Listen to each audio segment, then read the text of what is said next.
time now for Truth or Fake, our daily fact-checking segment with Catalina Marchand de Abreu. So, Catalina, tonight you're looking at recent claims that China deployed military equipment tanks near Taiwan. What can you tell us?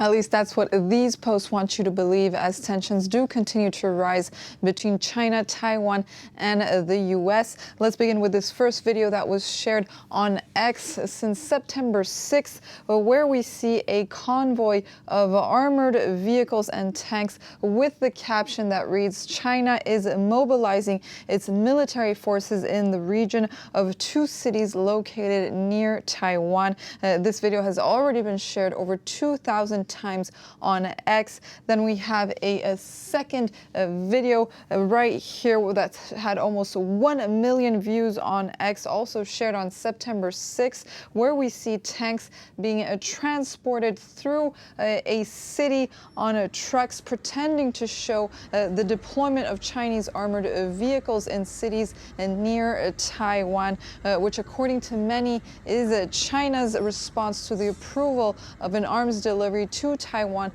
by the U.S., as the U.S. did indeed approve its first ever military aid program to Taiwan just back in August. Well, they look convincing. What do we know about the origin of these videos?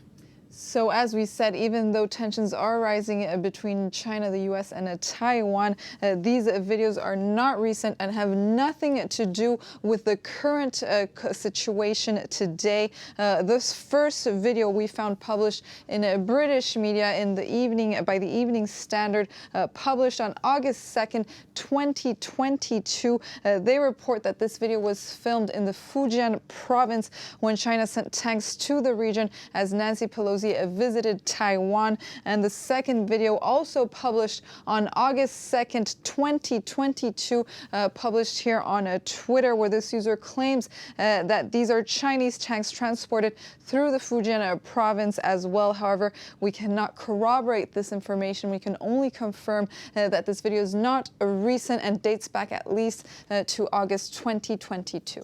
But we know that China does regularly perform military exercises near Taiwan. So what do we make of this? It does indeed. That's why videos like this can be so confusing and put out of context as they just were. Here's a chart from AFP that shows that China regularly performs military exercises near Taiwan. This chart dating back at least to 2020, and around August 2022, when Nancy Pelosi visited Taiwan. This chart, as well as this one, shows that China did indeed increase its military activity near Taiwan as Nancy Pelosi visited Taiwan, as tensions continue through today, with Taiwan saying that China is stepping up its military activity with warships and fighter plane activity around Taiwan's coastline. Okay, Catalina, yeah, timing is everything here. So definitely it makes sense to look at this in terms of it being recent or not recent. So Catalina, thanks so much for squaring that away for us.